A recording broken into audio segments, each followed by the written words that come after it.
Coming off from 3 consecutive wins, the Lae City Dwellers will be hard at training this week before taking on the Oro FC.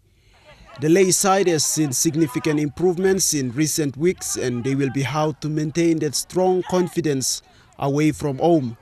In the last encounter against Admiralty, many of their new players played their best throughout the 90 minutes of the game. Captain Nigel Dabinyaba was impressed with his boys' performance, but says more work needs to be done in the midfield to make things easier for the finishers. Lae City Dwellers mi got big goal. Aim towards low. All games lo mi got big hasting thing behind. So all boys all work hard straight na. Mi sa bambla reach one goal. Target to play aim towards them. All remaining games lo go. I think all boys will really pick up so that bambla can police him for last games lo go.